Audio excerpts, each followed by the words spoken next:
Para quem está assistindo pela primeira vez, que não conhece o projeto Se a Poesia For Semente é um Instagram literário em que eu posto poesias. E a gente tem planos aí de começar a publicar livros esse ano, né? Se Deus quiser, se tudo der certo. E parte da renda desses livros que nós, se Deus quiser, vamos conseguir publicar, vai ser revertida para projetos sociais. Então, quem ainda não conhece a gente, seja muito bem-vindo. Curte lá o nosso Instagram, Se a Poesia For Semente. E a gente começou na semana passada um quadro chamado Conversa Literária, eu e o Bruno. Semana passada a gente falou sobre o valor da leitura de uma maneira geral, né? Nossos livros favoritos, comentamos um pouquinho. E a partir de hoje, a cada conversa literária, nós vamos abordar um livro. O primeiro livro, que foi o que o Bruno escolheu, é Os Miseráveis. Eu não li, eu só assisti o musical. É um tijolo de livro. É até complicado porque eu leio deitado, né? Então geralmente eu leio com ele em cima do peito. Ele chega a dar uma opressão na minha respiração, que realmente é volumoso. E aí, semana que vem, nós vamos ter O Pequeno Príncipe. Aí o Bruno vai me entrevistar, a gente vai trocar as bolas. E a partir da outra, nós vamos ter convidados, vários convidados. Aí já tem vários livros confirmados. Tem Harry Potter, Peças Infernais, temos O Amor como Revolução, vai ser com o Bruno também. Extraordinário. Temos Extraordinário, que ia ser em fevereiro, passou para março. Temos A Metamorfose, de Kafka. Então tem muita coisa aí boa para vir. Então, Bruno, vamos começar?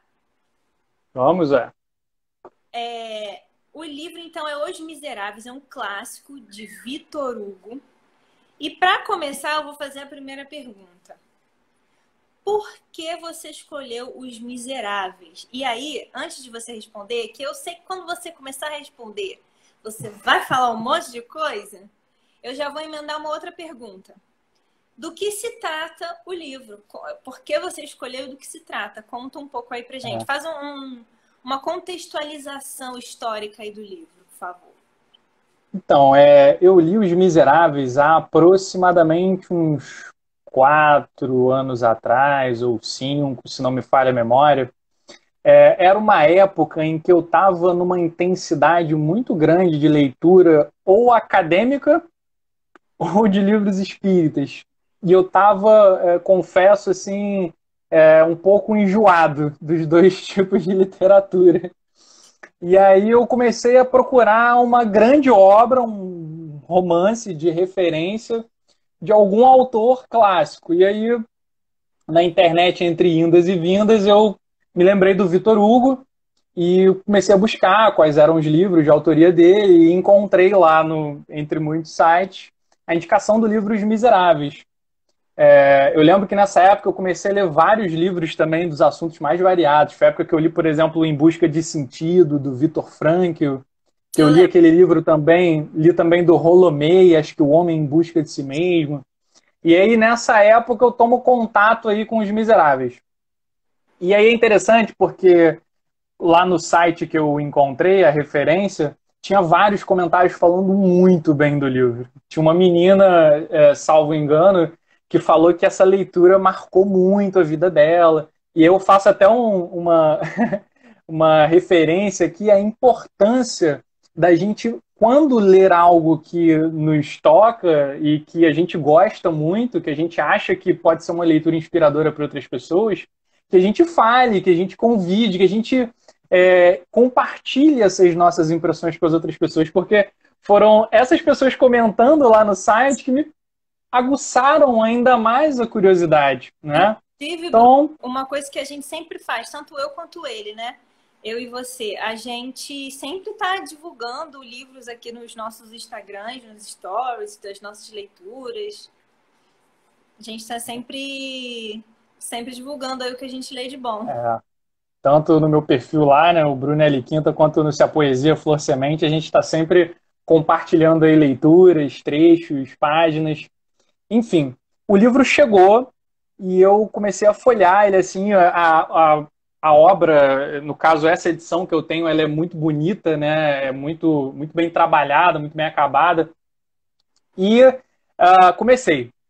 O prefácio que eu vou ler aqui para vocês já já me chamou muito a atenção. E eu me recordo que foi uma época em que eu dormia muito tarde. Eu dormia frequentemente 3, 4 horas da manhã, porque antes de dormir, por volta da meia-noite aproximadamente, eu começava a ler. E eu simplesmente não conseguia parar, porque a história era muito cativante, muito instigante e extremamente inspiradora. É um livro que consegue aliar tanto a ação e a aventura, quanto o debate sobre questões éticas, consciência social e política, questões históricas e uma história muito emocionante, né? Eu chorei algumas vezes lendo o livro também. Me E é emocionou que daquele o Bruno me tipo. contava. O Bruno me dava spoiler. Eu ficava emocionada com ele me contando. É daquele tipo de livro que você termina de ler assim, e, cara, você sente vontade, sabe, de ser uma pessoa melhor, você para refletir na vida. Enfim, é um livro engrandecedor. E essa é a nossa proposta aqui, né? Trazer livros que de alguma forma nos inspirem a ampliar horizontes, perspectivas, tragam questões sociais, questões éticas, nos inspirem a crescermos, né? A irmos para frente e para o alto. E aí, como você perguntou de que se trata o livro, eu queria compartilhar o prefácio. O prefácio do livro é de 1862 e ele é bem curtinho, ele tem 8 linhas. O Vitor Hugo começa assim, ó. Enquanto, por efeito de leis e costumes, houver proscrição social, forçando a existência em plena civilização de verdadeiros infernos e desvirtuando por humana fatalidade um destino por natureza divino, enquanto os 3 problemas do século, a degradação do homem pelo proletariado, a prostituição da mulher pela fome e a atrofia da criança pela ignorância não forem resolvidos, enquanto houver lugares onde seja possível a asfixia social, em outras palavras, e de um ponto de vista mais amplo ainda, enquanto sobre a terra houver ignorância e miséria, livros como este não serão inúteis. Nossa, Então, ele esse é maravilhoso. começa já com um texto bem forte, bem chamativo, muito curto, muito bem escrito. E aí cabe a gente fazer uma contextualização histórico e geográfica, né? Quando a gente fala de século XIX, a gente fala de França, mais especificamente meados do século XIX, a gente está remontando a um contexto de revolução industrial, Uhum. onde o modo de vida ele se modificava de maneira muito acelerada. As indústrias se difundiam no meio urbano, demandando muita mão de obra, muitas pessoas migrando do campo e do interior para virem trabalhar nas cidades, causando um crescimento populacional e territorial acelerado nas cidades. Isso tudo vai causar uma mudança cultural muito brusca. Essas pessoas que chegam do interior para a cidade, elas vão ter uma perda de identidade, uma perda de redes de proteção que elas tinham nos locais onde moravam anteriormente, uma perda de referências. Essa população nem sempre vai conseguir emprego, vai ter uma pauperização muito grande. Então, ao mesmo tempo que as cidades crescem, que a indústria se desenvolve, a gente vai ter também uma série de problemas sociais. A intensa exploração do trabalhador, do operário, a pobreza causando a prostituição, a infância abandonada, né? O livro traz para a gente um dado muito interessante, que havia muitas crianças de rua na Paris do século XIX. O Vitor Hugo descreve muito bem as paisagens de Paris, ele tem um conhecimento geográfico da cidade incrível, fenomenal, parece que a gente está andando, sabe? E ele desmistifica muito da romantização que a gente tem da Paris, né? Porque a gente, logo quando fala século XIX, Paris, a gente logo imagina, nossa, a cidade das luzes, né? A França, polo cultural. Exatamente. Mas tinha Tem muita essa- pobreza, tinha muita miséria. A gente tem esse hábito de romantizar muito o passado. Parece que o passado era melhor, mas não. a gente, enquanto humanidade, avança e avança sempre, né? Não tem como... O passado não era melhor de nenhuma maneira. E aí eu queria fazer uma pergunta para você, Renata, baseada nesse Ah, prefácio, né? É um prefácio muito enfático, né, em que o Vitor Hugo se posiciona sobre questões sociais e políticas da sua época. Renata, arte pela arte? A arte tem compromisso social e político? O artista tem compromisso social e político? Você que é uma artista das palavras aí, poeta, escritora, o que você acha disso? bom, eu, Renata, gosto de escrever com um propósito. Isso não significa que eu vá julgar quem não faz isso, de maneira nenhuma. Eu acho que a arte é incrível e ela tem, na verdade, muitas funções, né? Inclusive de desabafar, ou então de reproduzir coisas belas sem necessariamente ter algum sentido político mais claro, mais evidente, né? Mas eu acho que, de certa maneira, tudo é fazer política. Então, no momento em que eu escolho o que eu vou escrever, no momento em que eu escolho não escrever sobre alguma coisa que esteja em voga, eu estou fazendo uma escolha política. E eu gosto de ter um objetivo na arte. Inclusive, por isso que aqui o Se a Poesia Flor Semente, ele foi criado justamente visando a gente fazer parceria com projetos sociais. E eu acho incrível, né? Quando o artista faz essa parceria, digamos assim, com a própria consciência dele ou dela, né? No sentido de usar a arte para fazer política, de usar a arte com um objetivo social, eu acho incrível. É o meu objetivo. Lembrando aqui, gente, né, que a política que a gente está falando é diferente da política partidária, né? A Não, política que a gente está falando é inerente às relações da vida do ser humano. A gente faz política, por exemplo, quando um casal se muda para uma casa nova e escolhe qual luminária que vai colocar. Você tem que negociar, você tem que ceder, né? A camisa que você coloca pode ser um ato político, né?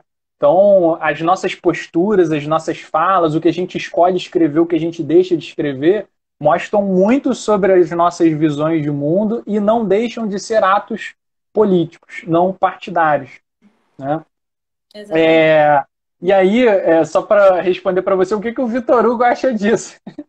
Porque o prefácio data de 1862 e de um local chamado Alteville House, não é? E aí tem uma nota logo abaixo do prefácio em que diz assim: nesta época, Vitor Hugo estava exilado em Guernesey, uma ilha inglesa no Mar da Mancha, devido à sua oposição ao golpe de Estado que levou Luís Bonaparte ao poder na França. Ou seja, Vitor Hugo acha que sim, a arte tem que ter compromisso social, tem que ter compromisso político, cidadão.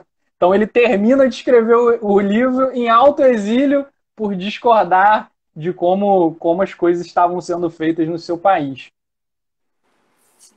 E não é fácil se posicionar tão claramente, né?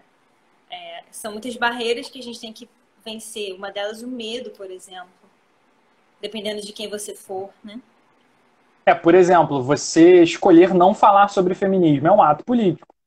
Você escolher falar é um ato político. A minha escolha é falar sobre sempre. É muito importante a gente mencionar que não existe neutralidade, né? Ah, não, eu sou neutro. Não existe. Porque até o seu silêncio diz, até o seu silêncio é uma mensagem. Você Exato. escolher ou se omitir é uma postura, né? Exato.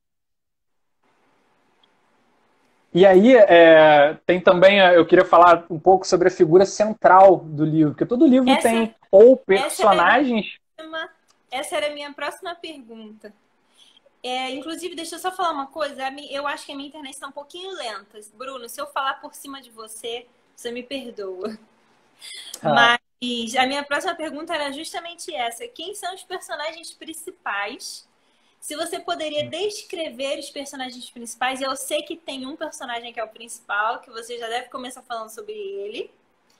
E eu queria perguntar, quando você fala pra gente um pouquinho sobre esses personagens, se você se identificou com algum Ou mesmo que não tenha se identificado totalmente com algum, mas se alguma característica de algum dos personagens bateu com alguma característica sua. Fala aí um pouco pra gente, então. Toda história, algumas histórias têm personagens principais, né? Essa história tem personagens principais, mas tem um personagem que tem uma centralidade muito grande, que é o Jean Valjean. É importante dizer que, embora o livro tenha sido finalizado, seu prefácio seja de 1862, a história do livro se passa entre o final do século XVIII, o período da Revolução Francesa, até mais ou menos a primeira metade do século XIX. Falha a memória aqui minha, se ela não falha. O personagem central é o Jean Valjean, filho de camponeses pobres, órfão de pais muito cedo, criado por uma irmã que tinha 7 filhos, personalidade pensativa, afetuosa, dorminhoco. Sua profissão, ele trabalhava em tudo que fosse possível. Podador, ceifeiro, cavador, ajudante de fazenda, carregador. É uma pessoa mal paga, é uma pessoa extremamente explorada. E sua vida começa a mudar a partir do momento em que o marido da sua irmã morre. E ele acaba tendo que assumir a responsabilidade de auxiliar a manter materialmente a irmã e 7 filhos. Então é interessante, o livro mostra pra gente assim, que ele não tinha nem tempo de se relacionar afetivamente com outras pessoas. Ele não pôde cultivar o amor. Não Ele não tinha tempo pôde. pra... Não, infelizmente não. Passava necessidade com frequência, passava fome, até que um dia chega um inverno muito rigoroso e o Valjean trabalhava com questões ligadas à agricultura, né? Poda, colheita, cavar. Esse inverno rigoroso deixa ele sem trabalho. A fome aumenta, atinge um grau mais agudo, e aí, num momento de desespero, Jean Valjean decide roubar uma padaria à noite. Ele quebra o vidro da padaria, sua mão rouba o pão e sai correndo. Entretanto, para sua infelicidade, a polícia o pega. E ele é condenado a 5 anos de prisão por roubar um pão. E isso já é uma Dentro... cutucada que o Vitor Hugo dá na gente, né? Quando ele bota Sim. Esse fato, essa situação na vida do personagem principal, já é uma cutucada. Não é Sim, sim. por acaso que ele bota isso. E aí a história vai seguir narrando, né, a dureza do ambiente na cadeia, o quanto é um ambiente que te embrutece, que te desumaniza. Jean Valjean não tem mais nenhuma notícia das irmãs, das crianças, e como preso por roubar um pão, gente, ele passa a tentar fugir. Ele tenta fugir 4 vezes da prisão, mas ele sempre é recapturado. E aí, como consequência da sua tentativa de fuga, ele tem a sua pena ampliada. Então, de uma pena inicial de 5 anos, a partir do momento em que ele passa a tentar fugir 4 vezes, a pena acaba aumentando para 19 anos. E aí tem um trecho aqui, por causa de um pão, porque uma família toda sentia fome, porque ele estava desempregado e não conseguia trabalho. Alimentar os 7 filhos da irmã. E aí tem um trecho aqui, na página 127 da minha edição, em que o Vitor Hugo diz assim: em outubro de 1815 foi posto em liberdade, tendo entrado ali em 1796, por quebrar um vidro e roubar um pão. Momento para um curto parêntese. É a segunda vez que o autor deste livro, em seus estudos sobre a questão penal e a condenação pela lei, olha que interessante, o Vitor Hugo estudava os acontecimentos da época para escrever.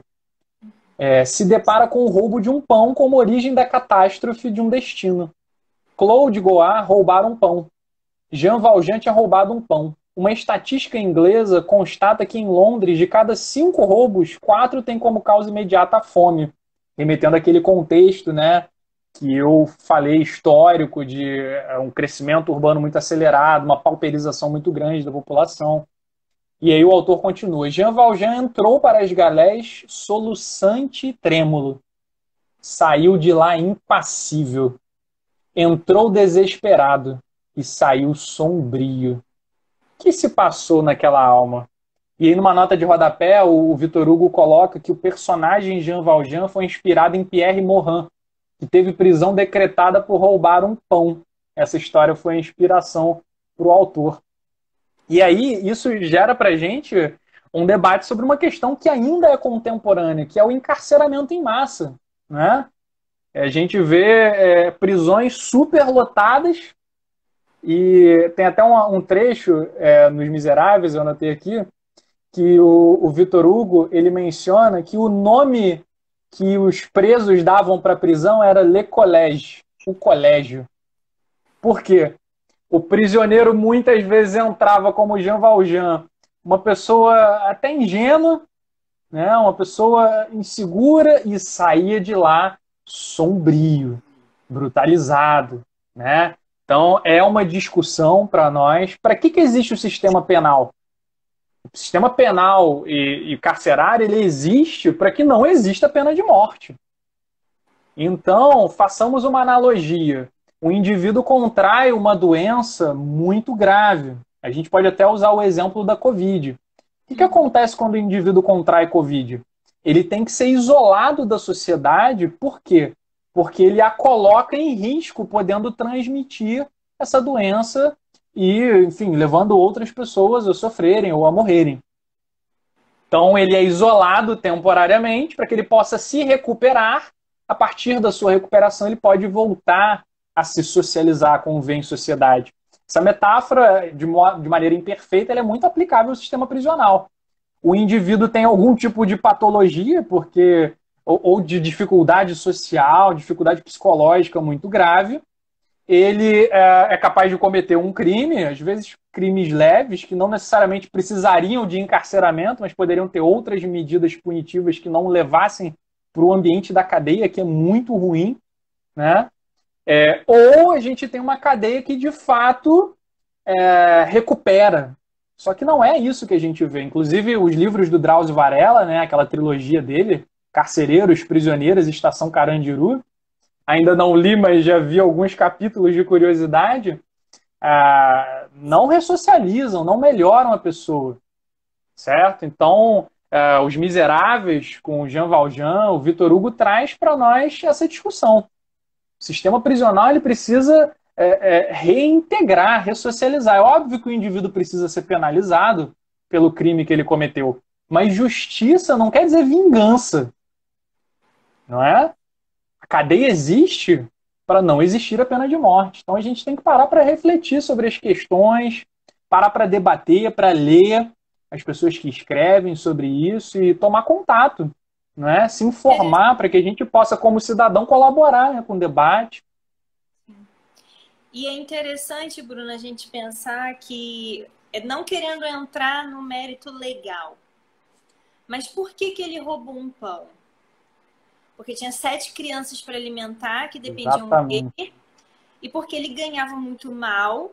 E aí a gente vê que, na verdade, o problema é o sistema, que não dava condição para ele, que era muito trabalhador, sustentar essas 7 crianças. Então, aqui eu não estou entrando no mérito de roubar um pão é certo ou errado. Mas a vida, ela não é tão simples assim. Eu costumo dizer muito isso para você, né? A vida não é preto e branco. A vida não é sim e não, certo e errado, baixo e alto. A vida não são esses dois polos. Entre o preto e o branco, existe uma série de outras variações de cor que a gente precisa levar em consideração quando a gente está olhando para a vida de uma pessoa. Não nos cabe julgar. O fato era que ele roubou um pão porque o sistema não dava para ele condições suficientes para ele trabalhar e sustentar 7 crianças. Ele não era um criminoso. E uma sociedade extremamente endurecida, né? Uma sociedade que não se comove. Uma sociedade onde há pessoas que têm muitos recursos financeiros e absolutamente são insensíveis a pessoas que querem trabalhar, mas não têm trabalho. E eu lanço só uma reflexão, coloquemos-nos no lugar de Jean Valjean. O que faríamos? Com 7 crianças em casa passando fome, você querendo trabalhar e não consegue. Será que faríamos o mesmo que ele? Né? Então, aí entra exatamente essa reflexão sobre não julgarmos, mas sobre questionarmos o que leva a pessoa a fazer isso. Né? E quantos Então, Valjeans não tem hoje, né? Que a gente vê quantos Jean Valjeans não existem, não é? E aí tem outros trechos aqui, ó, a página 129, ó. Assim, durante os 19 anos de tortura e escravidão, porque ele tinha que fazer trabalho forçado na prisão, né? Aquela alma elevou-se e degradou-se ao mesmo tempo. Por um lado, nela entrou luz, por outro, trevas. Jean Valjean não era como se viu de natureza má. Quando entrou para as galés, ainda era bom. Ali, condenou a sociedade e tornou-se maldoso. Condenou a providência e sentiu tornar-se ímpio. E aí, num outro trecho, na página 321, o Vitor Hugo diz assim: a prisão forja o prisioneiro. Tomem nota disso se quiserem. O Drauzio narra muito isso no livro dele, né? Como a prisão é um ambiente muito duro, cara, se você não endurecer, você não sobrevive. Né? E aí o Vitor Hugo continua: antes de ir para as galés, e aí ele coloca em primeira pessoa, né? Eu era um pobre camponês, muito pouco inteligente. Uma espécie de idiota. A prisão me transformou. De estúpido tornei-me mal, de lenha tornei-me brasa. Mais tarde, a indulgência e a bondade me salvaram, do mesmo modo que a severidade me perdera. E aí entra um personagem na narrativa essencial, que vai ter uma trajetória curta, mas muito importante, que é um padre de uma aldeia chamado Miriel. Na verdade, ele é bispo, o bispo Miriel. O Jean Valjean ele é libertado após 19 anos e ele sai da prisão extremamente revoltado, descrente com o ser humano e com a sociedade, não por menos. Né? É óbvio, é para qualquer um ficar descrente. E então, o que acontece? Ele sai com um passaporte que mostra que ele é ex-presidiário. Ele consegue trabalho? Não, porque ninguém dá trabalho para um ex-presidiário. E em todo lugar, toda aldeia que ele entra, ele tem que apresentar o documento, as pessoas veem que ele é ex-presidiário e mais, o tratam com extremo preconceito. Para você ter uma noção, ele conseguiu ganhar tinha um dinheiro que ele conseguiu quando ele saiu da prisão, ele não conseguia se hospedar, porque as hospedarias não permitiam que ele se hospedasse. Como é que esse indivíduo vai se reintegrar na sociedade se a sociedade não lhe dá a chance para que ele se reintegre? Então ele bate de aldeia em aldeia, circula de aldeia em aldeia, até que ele vai parar na aldeia do Bispo Miriel, que a história coloca como um cara assim, altamente engajado socialmente, um cara altamente inspirador, que ajuda todo mundo que aparece perto dele, sabe? Que melhora a vida de muitas pessoas, impulsiona o seu redor para frente. E aí ele acolhe o Jean Valjean. Ele manda ele entrar e chama ele para comer na mesma mesa. E aquilo toca Jean Valjean profundamente. Né? Então eles comem. Só que o Jean Valjean ele sai da prisão com alguns vícios, né? Dentre eles o vício do roubo. Então 19 anos, gente, não nos esqueçamos. E aí o Miriel convida ele o Jean para dormir na casa dele. As criadas do Bispo Miriel ficam morrendo de medo, falam: meu Deus do céu, que você vai chamar esse homem para dormir aqui? E ele fala: não, calma, vamos cuidar dele. E o Valjean repara que ele tem uns talheres de prata na casa do bispo. E ele fala: poxa, isso aí pode fazer eu mudar de vida, hein?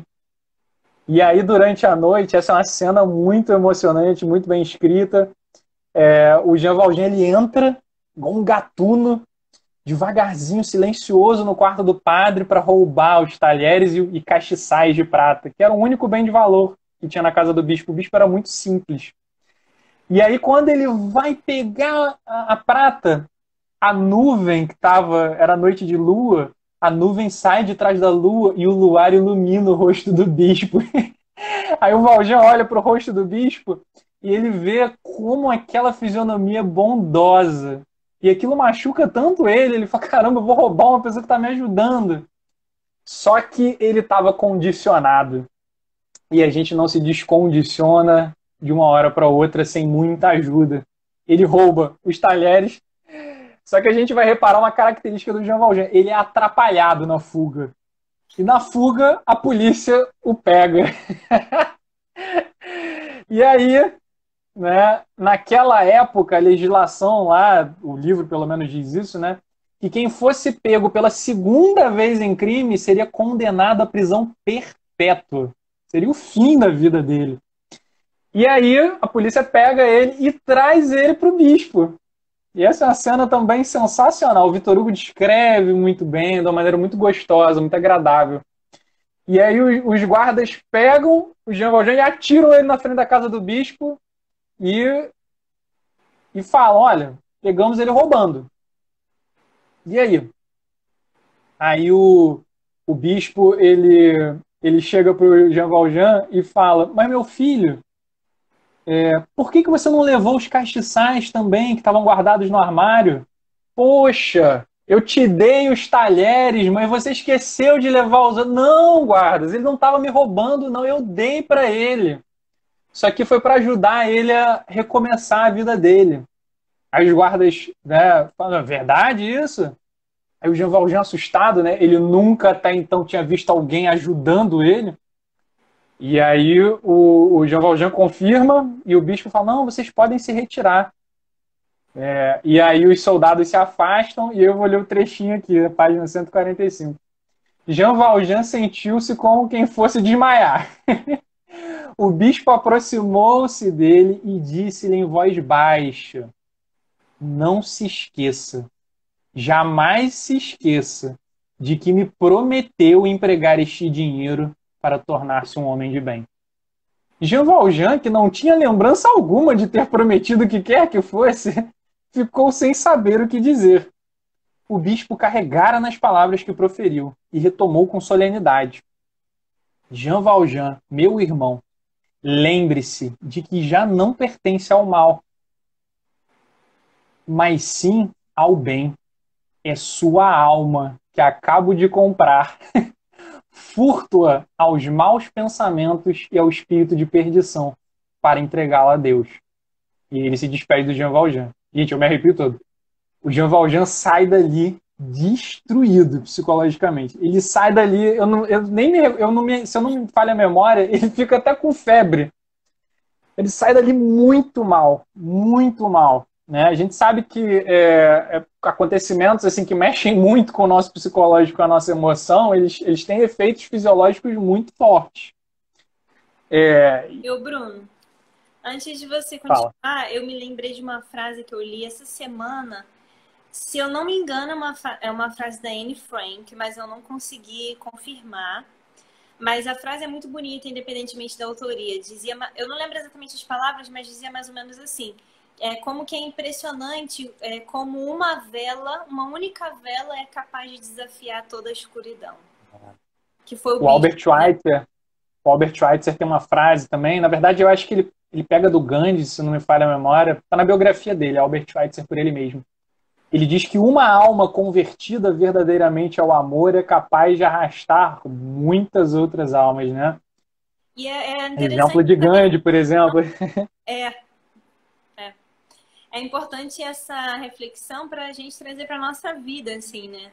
Será que a gente está se colocando no lugar da sociedade ou no lugar do bispo? E é muito importante, né? Porque essa história, essa relação do bispo com Valjean, ela mostra pra gente que é fundamental a gente ter referências na nossa vida, pontos de apoio. É fundamental que alguém nos dê a mão, gente. Principalmente nos momentos de dificuldade, não é? É óbvio que a gente sabe que ninguém muda de repente. Todos precisamos de tempo para mudar. Mas a gente também precisa de oportunidade para mudar. E de muita vontade. Ou seja, não basta só eu querer também. A sociedade e as pessoas têm que me ajudar. Sim. De alguma maneira. Né? Sabendo disso, a gente pode ser também quem estende a mão para alguém que está precisando. Né? Só para te avisar, Bruno, faltam 20 minutinhos, tá? Tá. E o livro também mostra pra gente, né, fazer uma reflexão sobre as leis, né? Porque, gente, você ir pra cadeia por roubar um pão é uma pena muito desproporcional, sabe? Hoje, na atualidade, não sei como era, não sou da área, mas a pessoa tem que prestar serviço comunitário, sei lá, mas roubar um pão não é motivo pra cadeia. Então, você vê, a escravidão já foi lei um dia, né? Já foi legal você ter outros seres humanos sobre a sua propriedade. Então, as leis nem sempre são justas, gente. Não. Às vezes as leis são injustas. E cabe a nós também, como sociedade, debater, Tem refletir. países que até hoje a homofobia é crime.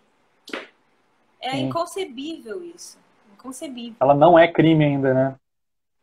Não, a É... homofobia não, desculpa. A homossexualidade é crime. Ah, tá. Eu falei Sim, o quê? Homofobia? Não. eu não Tem me recordo. países em que a homossexualidade é crime. É. O que é Bom, inconcebível. e aí o Jean Valjean sai, ele tá pelo caminho, e ele encontra uma criança pelo caminho, o Gervás, pequeno Gervás. E a criança deixa cair uma moeda. E o Jean Valjean, como tá transtornado, né, ele pisa na moeda, e ele fica assim, meio alheio, e aí o garotinho fala, devolve minha moeda, tio, devolve. O Jean Valjean, como ele tá assim, meio alheio, ele não ouve direito o garoto, e o garoto sai correndo. E o garoto denuncia ele como se ele tivesse roubado, ou seja, o Jean Valjean estava na ficha da polícia de novo. E isso é muito importante para a história, né? Porque ele cometeu um crime pela segunda vez. Embora na situação ele não tivesse muito consciente do que ele estava fazendo. Mas enfim, a partir disso o Jean Valjean vai sair da história, né? E assim, não posso dar spoiler, mas eu Você já tenho viu que muito. falar, não tem como falar de um livro de 1.500 páginas sem dar spoiler, né? Mas eu estou tentando aqui não tirar a graça para quem vai ler. Mas eu Ainda tem adianto que o Jean coisa. Valjean, a regeneração do Jean Valjean vai ser o grande mote do livro. Gente, é muito emocionante. É extremamente humana a história, né? Mas eu adianto, ele vai se tornar uma pessoa muito boa, gradualmente, com muita luta, né? Com muito conflito de consciência. Às vezes ele aparece a situação de, ai, não, eu vou ter que ajudar. Ele vai lá e ajuda. Ele vai ajudar muita gente. Ele vai influenciar muita gente pro bem, né? E ele vai ser, assim, um ponto de luz na sociedade. Vai viver inúmeras aventuras e ações, assim, perigos épicos, né? E aí o Vitor Hugo resume o mote do livro, lá na página 1291 e 1292, no seguinte: o livro que o leitor, neste momento, tem diante dos olhos é do princípio ao fim, em seu conjunto e em seus detalhes, seja quais forem as intermitências, as exceções ou falhas, a caminhada do mal para o bem, do injusto para o justo, do falso para o verdadeiro, da noite para o dia, do apetite para a consciência, da podridão para a vida, da bestialidade para o dever, do inferno para o céu, do nada para Deus. Então, o livro nos provoca em outra questão, né? Pau que nasce torto, não necessariamente morre torto, né? Todo ser humano é capaz de se regenerar. E a gente nunca... Coração do outro é terra desconhecida. A gente nunca pode saber quando determinado acontecimento é um ponto de inflexão na vida de alguém. Então é um livro que traz muita esperança. Apesar de ser um livro muito crítico também, né, da sociedade da época, ele traz muita esperança no ser humano e na humanidade, né? Então é um livro que você termina de ler e ele te faz bem. Você se sente leve, você se sente com energia, você se sente tocado. E aí, você tinha perguntado também, né? O Jean Valjean vai sair de cena e vai entrar uma outra personagem, que é a Fantine. Fantine, jovem, bela, operária da costura, analfabeta, como eram muitas das pessoas naquela época. Gente, educação pública universal é coisa extremamente recente na história. Durante boa parte da história da humanidade, a maioria da população era analfabeta, tá? Essa jovem, inexperiente ainda da vida, se apaixona por um homem que a engana e a engravida, né? Essa mulher grávida, solteira, na época, se hoje já é duro, naquela época era ainda mais cruel. Sofre todo tipo de preconceito e acaba tendo que se mudar de cidade. Ela vende todos os seus poucos bens, paga dívidas e retorna para sua cidade natal com a sua filha pequenininha. Só que como a filha pequena, ela não conseguiria trabalho naquela época. Então ela recorre a uma família, os Thénardier, para que eles pudessem tomar conta. Sociedade extremamente machista. Ela recorre a uma família para tomar conta da filha dela, para que ela possa trabalhar, né? E ela manda dinheiro para essa família, para a família enfim, cuidar da criança até que a Fantine possa pegar a criança de volta. A Fantine nunca quis abandonar a filha, né? A filha dela é a Cosette. Era uma questão de preconceito mesmo, porque só o fato Sim, dela puro ter uma preconceito. filha, as pessoas não empregavam ela. Não é porque a filha Sim, ia atrapalhar, sei lá, não, era preconceito mesmo. Mãe preconceito puro. solteira era preconceito. E ela consegue um trabalho na cidade, só que omitindo que era mãe, que tinha uma filha. Só que aí vem o mal da fofoca, né? Descobrem que ela é mãe e falam pro patrão. Gente, olha que maldade, né? Ela é demitida, gente. E aí vem até um outro tema que o livro levanta, né? Que é o machismo. Foi demitida porque tinha uma filha. Gente, como é que ela vai criar filho então, se ela não pode trabalhar? É. Né? E ela começa a costurar por conta própria para conseguir dinheiro, né? Para sustentar a filha. Só que essa família que foi a filha dela era muito má. A família extorquia ela. Falava que a filha estava precisando de coisa, que estava doente e não estava. Então a Fantine vai cada vez tendo que trabalhar mais. Chega um momento que ela não consegue mais dar dinheiro para a família. E aí ela sugere para ela: poxa, seus cabelos são tão lindos, corta os seus cabelos e vende. Ela corta os cabelos e vende. Nossa, essa parte no musical Essa parte é muito forte. É forte. muito forte.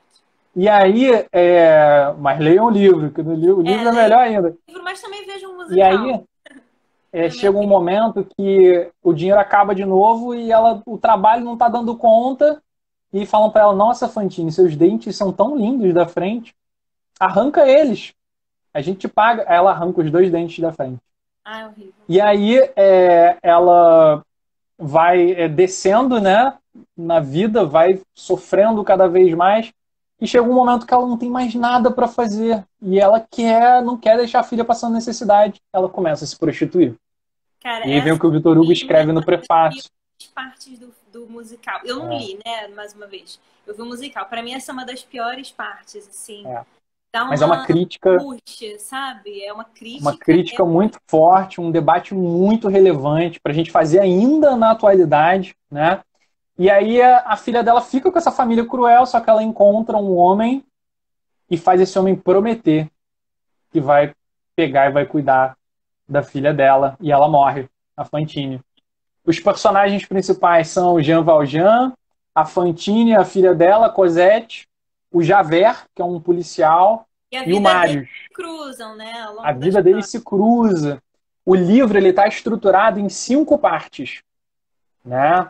Cada parte está estruturada em diversos livros e diversos capítulos.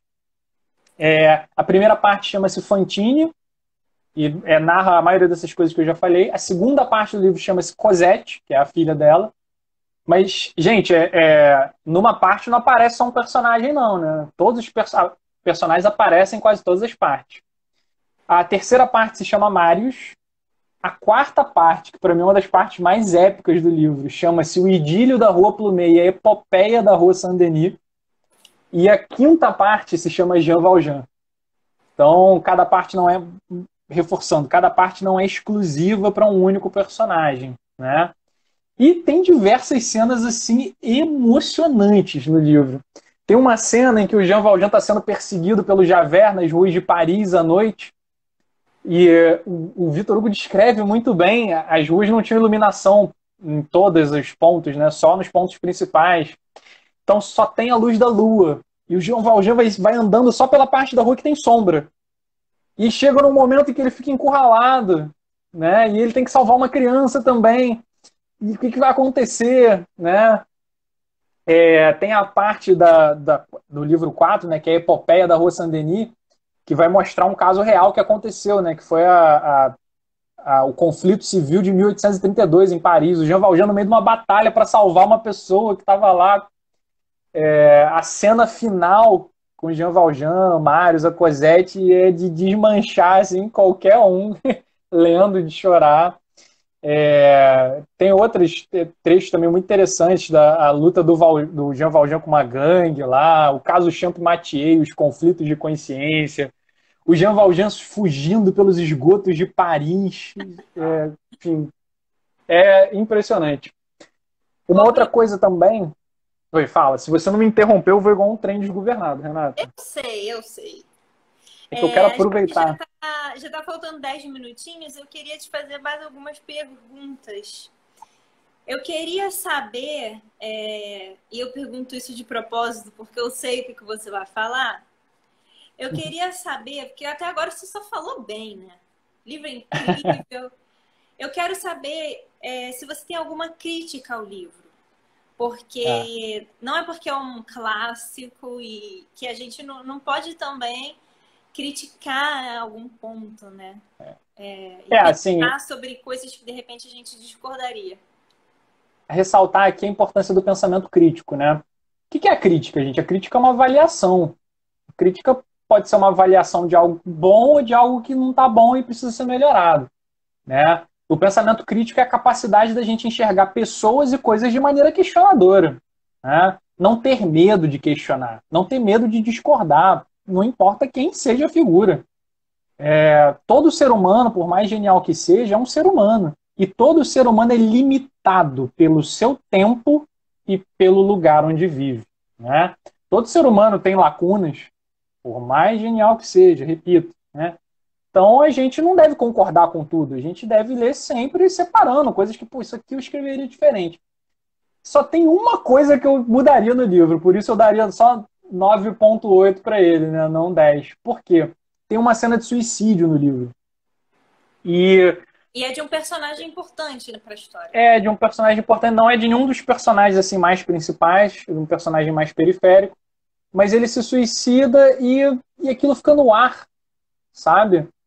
E a gente sabe que o suicídio é um tema que a gente tem que conversar, sim, sobre suicídio, mas é um tema que na literatura, na mídia, tem que ser abordado com muito cuidado, não é? O suicídio, ele nunca... Para muita gente ele nunca pode ser mostrado como uma solução para os problemas. Não é. Né? Tem uma cena de suicídio no livro que não é problematizada o suficiente. Acho que é a única falha do Victor Hugo, né? Então, assim, acho que ele deveria ter escrito ou falado, problematizado, ou não colocado a cena. Né? Se colocou, mas falar. Como ele muitas vezes fala no livro, às vezes ele para a narrativa da história para dar a opinião dele. Falar, gente, olha, busquem ajuda, conversem, né, desabafem a solução. Hoje em dia, até para quem possa estar nos ouvindo, né, tem o CVV, o Centro de Valorização da Vida. Digita no Google e entra lá. Eles têm um telefone que, se você estiver angustiado, você estiver com dificuldade, você pode ligar, eles vão te escutar, não vão te julgar. Procura um médico, procura um psicólogo. Então, assim, se você está triste, se você está angustiado, tem solução. Tem solução. A gente pode superar com ajuda, pedir ajuda para os outros. A gente pode superar os momentos difíceis, né? E então, não era falado na época, né? Então... vale também a gente ressaltar isso, né? Uma época em que nem existia psicologia ainda, né? Como tem hoje. Então, por isso que eu falo que todo homem que eu digo ser humano, né? Todo homem, toda mulher são limitados pela sua época, né? Então, algo que é genial no século XVI, hoje talvez tenha lacunas, né? Então, uma prática que eu aprendi com uma professora na graduação, né? Pesquisem quem é o autor, pesquisa onde ele viveu, a época que ele viveu, né? Porque quando a gente se situa no tempo do autor e no espaço do autor, a gente entende ele melhor, a gente contextualiza a história melhor. Uma outra coisa aqui, só para emendar, né? A paisagem histórica narrada no livro é muito, muito legal, né? Como eu já disse lá no início, mostra pra gente um país que tem muita pobreza e miséria, um país que tem lugares degradados e perigosos, tem gangues de bandidos na cidade, tem roubo, tem assalto, tem crime sendo tramado de dentro de presídio, coisa do século XXI, tem rua muito mal iluminada, a iluminação era só nas ruas principais e era lampião que era acendido manualmente. Os esgotos às vezes transbordavam as ruas e não davam de esgoto. Famílias desestruturadas, muita criança nas ruas, muita agitação política, tensão. O conflito de 1832, que é narrado no livro, gente, guerra civil urbana, né? O conhecimento geográfico do Victor Hugo de Paris é muito legal, parece que você está andando na Paris daquele tempo. Então, lembrando, é uma Paris pré-reforma Haussmann, que ocorreu na década de 50, 60 do século XIX. O livro é muito interessante para situar a gente histórica e geograficamente também. E, ô Bruno, a gente está quase no finalzinho. Ainda tem uma série de perguntas aqui que eu queria fazer. Eu vou escolher, porque não vai dar tempo de fazer todas, né? Mas eu queria saber, e aí eu quero que você faça um esforço hercúleo para resumir o que esse livro mudou na sua vida. E a outra coisa que eu quero saber de você é se você fosse resumir o livro em uma frase ou em uma palavra, qual seria? Regeneração. 3 minutos. E eu queria só falar sobre o título do livro. O título do livro, né? Os Miseráveis. Eu me perguntei durante a leitura, né? Quem são os miseráveis? E ao longo do livro a gente vai descobrindo o porquê do título. Na verdade, é um jogo de palavras. Porque o considerado miserável, que era o ex-presidiário, aos olhos do mundo, ele é considerado miserável. Mas é o personagem mais grandioso do livro. O que tem mais gestos de abnegação e de bondade. É um dos únicos que não é miserável da alma e do caráter. O livro mostra pra gente que os verdadeiros miseráveis são a sociedade, que é indiferente, que é dura, que é egoísta, que é extremamente preconceituosa, mas que passa aos olhos do mundo como normal e como homens e mulheres de bem. Ou seja, é um jogo de palavras.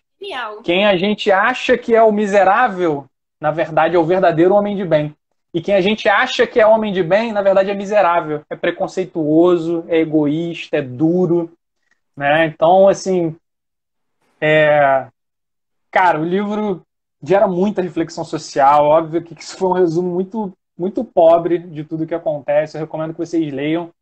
Leituras de qualidade, com diversidade, leitura que te faça bem. Se a leitura não está te fazendo bem, procura uma outra coisa, né? E leia sempre com pensamento crítico. Não importa qual seja o autor que escreve. Critique o autor, discorde do autor, troque ideias com amigos, né? Mas esteja sempre aberto a aprender. Né? Sim. Qual foi a palavra que você falou que eu não escutei? Regeneração. Regeneração. Muito bom. E esse livro mudou alguma coisa na sua vida? Pô. Mudou, né? Muita coisa. Me inspirou muito. Um livro que realmente acho que nos dá esperança. É uma coisa que a gente precisa muito, mas não é uma esperança ingênua, né? Não é uma esperança que vê o mundo de uma maneira simplificada, né? Mostra pra gente a complexidade da vida, mostra a dureza do mundo, mas mostra que é possível, né? É possível a gente construir algo bom, é possível a leitura impulsionar a gente para frente, para o alto. Eu queria só falar aqui sobre o que o Altamir acabou de escrever, que ele botou assim, temas atuais e pertinentes a tudo que vivemos atualmente. Foi escrito quando, Bruno? Prefácio de 1862, né? Veja como é extremamente atual. A última pergunta seria, por que as pessoas deveriam ler, mas eu acho que a live toda... já tá. Leiam, gente, leiam, assista leiam, a live leiam, toda, leiam. que a live é a resposta à pergunta. E agradecer muito aí a todo mundo também, né? Mostra mais um pouquinho o livro que a Lídia pediu. Nunca se assustem com a grossura de um livro, tá, gente? Nunca se assustem com a grossura de um livro, né? Aos pouquinhos a gente, quando vê, já leu. Já deu. Obrigada, Bruno, pela sua participação. A gente tem 3 minutinhos ainda até o Instagram cair, mas eu acho que a gente conseguiu falar de tudo que a gente tinha planejado. Eu não li ainda Os Miseráveis, está na minha lista para ler. Eu só vi o musical, mas está na minha lista para ler. E eu já, na verdade, eu já sei tudo que acontece no livro que o Bruno ia me contar. Eu ligava para Renata no outro dia, né? Nossa, e ela se emocionava junto comigo. Deixou muita água na boca, assim, pra gente ler. Muita gente botou no chat que ficou com vontade de ler. Então, acho que a gente... gente, leiam. Obrigada pela sua participação. Convido a todos para estarem com a gente sexta-feira que vem, às 8 horas, que aí o Bruno vai me entrevistar. A gente vai falar sobre O Pequeno Príncipe. Inclusive, é um livro tão curtinho, dá para ler em algumas horas. Eu recomendo que quem puder, que leia antes da live, para a gente poder debater aqui no chat, conversar junto, fazerem perguntas, vai ser super legal. Obrigada pela presença de todos e a gente se vê então sexta-feira que vem na nossa próxima conversa literária. Um abraço, gente. Valeu, gente. Tchau. Tchau.